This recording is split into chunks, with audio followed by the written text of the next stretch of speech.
Selamat datang di kegiatan Laboratorium PBN.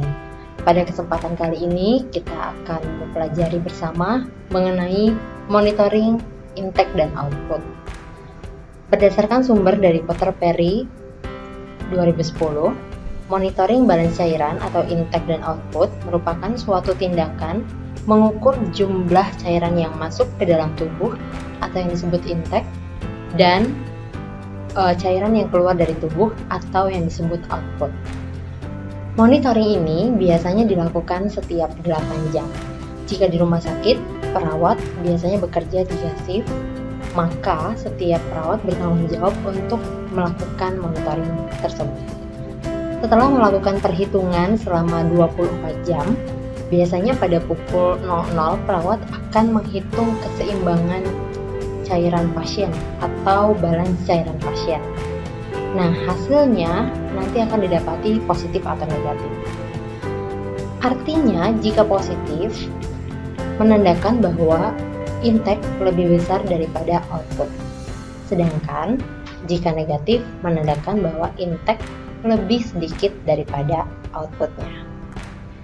Secara normal, balance cairan atau keseimbangan cairan tubuh pasien haruslah 0 atau bahkan mungkin harus minus pada pasien yang beberapa mengalami kondisi fisik tertentu seperti pada pasien jantung atau pada pasien yang punya penyakit ginjal. Nah, setelah mendengar penjelasan tersebut, mari kita sama-sama perhatikan contoh perawat dalam melakukan monitoring intake dan output secara langsung kepada pasien. Selamat menyimak.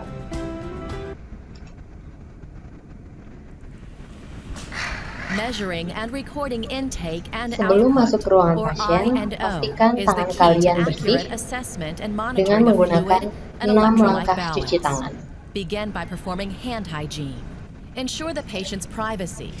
Kemudian masuk ke ruangan pasien, pastikan juga sampirannya kalian tutup ya. Kemudian kalian tanyakan kepada pasien siapa namanya dan juga berapa tanggal lahirnya. Disamakan dengan gelang yang ada di tangan pasien. Lalu kalian bisa perkenalkan diri kalian juga ketika kalian pertama kali merawat pasien. Nah, saat ini perawat sedang melakukan pengukuran tanda-tanda vital, mulai dari tekanan darah, kemudian nadi, dan juga pernapasan. Kemudian perawat sedang mengecek tanda-tanda dehidrasi, yaitu dengan mencubit bagian perut, bagian kulitnya pasien. Okay. Thank you.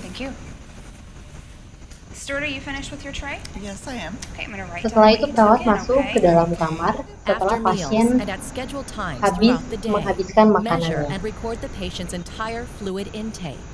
Be sure to include in your total. Pada bagian ini, perawat biasanya melakukan pengukuran intake dari apa yang masuk ke dalam tubuh pasien. Baik itu makanan, minuman, bahkan mungkin obat-obatan yang nanti akan dimasukkan ke dalam tubuh pasien. Nah, saat ini perawat sedang melakukan pengecekan makanan dan minuman yang masuk ke dalam tubuh pasien.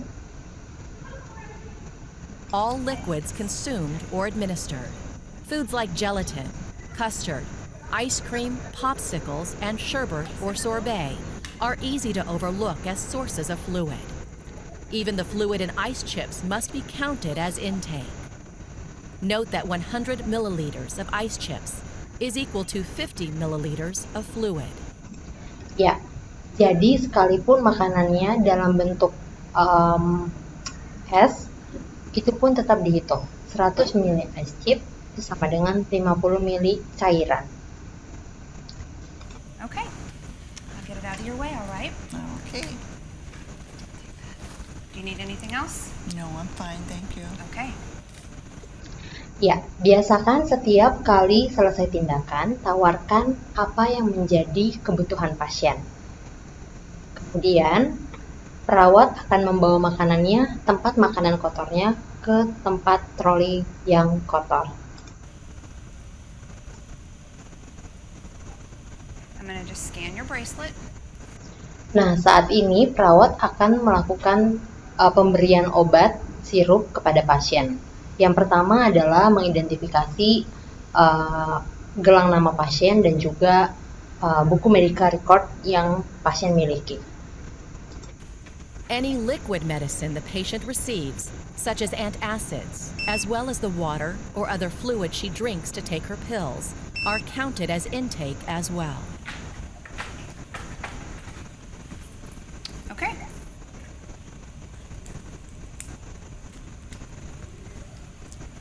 Thank you.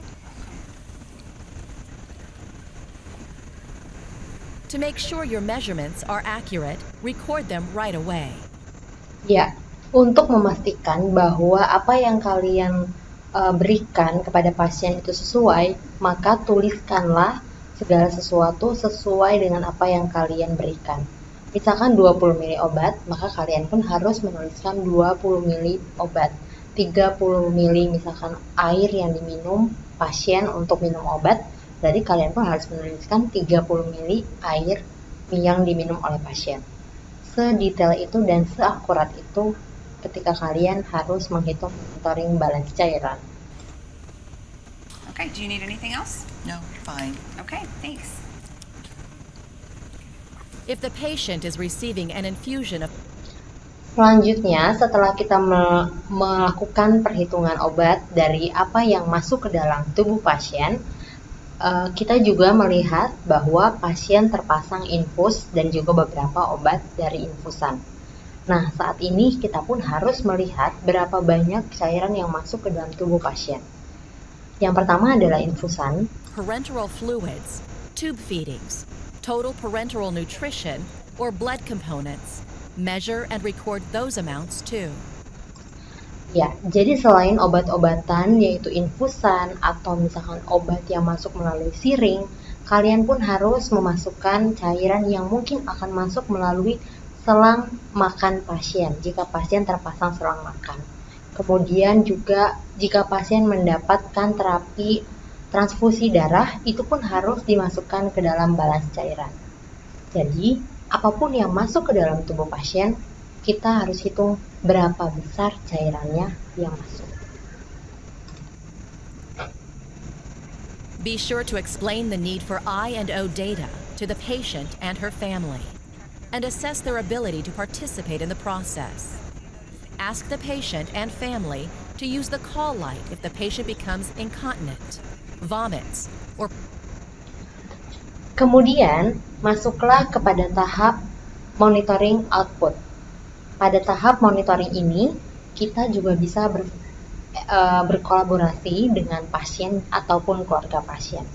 Caranya bagaimana? Kita menanyakan apakah pasien sudah BAK atau sudah BAB selama beberapa jam mereka dirawat oleh kita, perawat. Nah, kemudian kita juga bisa informasikan jika pasien mengeluh inkontinensia atau vomiting adalah muntah, kemudian excessive perspiration atau yang disebut dengan keringat yang berlebih, itu pun bisa menjadi hitungan dari output kita.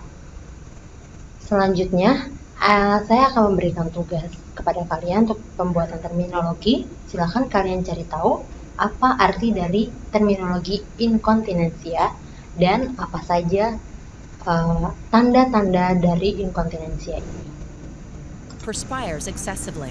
So if you notice that you lose control of your bladder or your bowels or have a lot of sweating, you need to use your call light and give us a call, okay? Okay. Okay. Do you need anything right now? No, fine. Thank Okay. you. Explain that you need to closely monitor, measure, and record the drainage in the indwelling urinary catheter bag and in any wound, gastric, or chest tube drainage containers. Nah, pada saat ini kalian pun akan menghitung output monitoring dari beberapa alat yang terpasang dari pasien. Salah satunya contohnya adalah kateter urin. Jika pasiennya terpasang kateter urin, maka kalian pun harus melihat berapa banyak urin yang ada di dalam kateter. Dan jika pasien postoperasi, contohnya pasien postoperasi yang akan mengalami perdarahan di dalam, biasanya dokter akan memasang drain. Nah, drain ini yang kita juga harus monitoring biasanya dalam waktu 24 jam. Berapa mili perdarahan yang keluar dalam drain tersebut. Atau gastric tube. Ini pun digunakan pada pasien-pasien yang mengalami gangguan pencernaan. Mereka harus dipasang selang untuk mengeluarkan cairan yang ada di dalam lambung mereka. Selanjutnya, bisa aja juga jika pasiennya mengalami efusi pleura atau terjadinya penumpukan cairan di dalam paru-paru pasien. Ini pun kemungkinan pasien akan dipasang selang sehingga akan ada keluar cairan dari paru-paru pasien. Ini pun akan diobservasi selama 24 jam. Dan berikut cara pengukurannya. Mark each graduated container with the patient's initials and bed location, and use it only for the patient indicated. Apply clean gloves before measuring drainage and emptying containers at the end of your shift. Nah, pastikan kalian menggunakan sarung tangan bersih ketika kalian mengambil sampel urin dari kateter pasien. Kemudian, kalian masukkan ke dalam gelas ukur yang ada garis-garisnya. Kemudian, nanti kalian akan melihat secara mata sejajar berapa banyak cairan yang keluar dari tubuh pasien, berapa banyak urin yang keluar dari tubuh pasien. Selain itu, kalian juga bisa catat karakteristik dari urinnya. Apakah bau, apakah warnanya warna merah, kuning, atau warna putih, ya itu pun harus dicatat. Or as scheduled. Take note of the color and characteristics of the drainage. Use personal protective equipment if you anticipate splashing. Selanjutnya, urin dibuang ke toilet seperti biasa. To measure urine output in a urine hat, read the amount of urine before disposing of it in the commode. Nah, pada pengukuran urin yang ini biasanya digunakan pada pasien-pasien yang masih bisa secara parsial dibantu oleh perawat ke kamar mandi untuk BAK. Dan biasanya pasien menggunakan kursi komod atau kursi yang tengahnya bolong, kemudian dia duduk di situ, lalu dia menggunakan kursi itu untuk buang air kecil atau buang air besar. Nah, ini cara pengukurannya.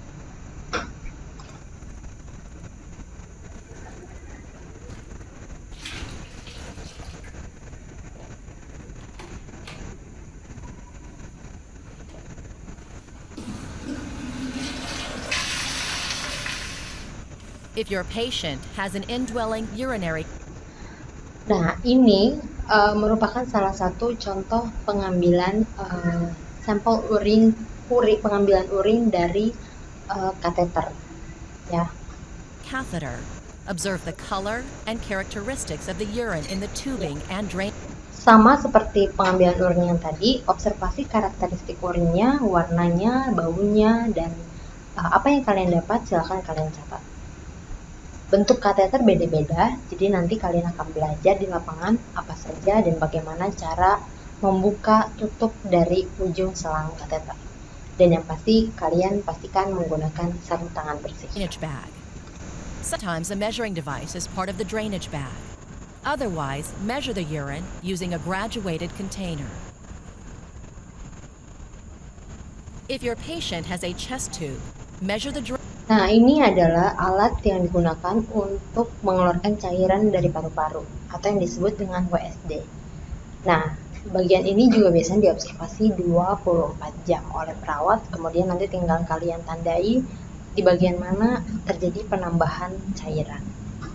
drainage by marking and recording the date, time, and your initials on the collection chamber at Ya, khusus bagian ini cairannya tidak perlu dikeluarkan, tapi tetap ada di dalam drainnya.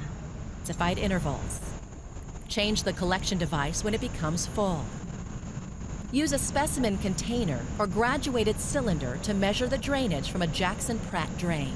Ya, ini salah satu contoh drain yang digunakan untuk mengeluarkan perdarahan pada pasien-pasien postoperasi. masukkan ke dalam gelas ukur, lalu kalian lihat berapa banyak perdarahan yang terjadi di dalam tubuh pasien. To measure output from any other device, Dan ini salah satu contoh juga output dari selang gastrik yang dipasang dari tubuh pasien. Warnanya hijau dan juga kalian bisa buka tutupnya, nanti kalian lihat berapa banyak yang keluar dari lambung pasien. such as gastric drainage or drainage in a larger pouch. Open the clamp and pour the drainage into a graduated container or a cup. Jangan lupa kalian catat juga The karakteristik 240 cairannya, milliliter capacity. mulai dari baunya dan warnanya, kemudian kepekatannya. When you're finished, remove your gloves and perform hand Setelah hygiene. melakukan pengukuran output pasien, setelah dari ruangannya, silakan kalian melakukan 6 langkah cuci tangan seperti biasa. Kemudian kalian lakukan dokumentasi di akhir tindakan kalian. Dokumentasikan apa yang menjadi hasil intake dan outputnya. Berapa banyak intake-nya dan berapa banyak outputnya.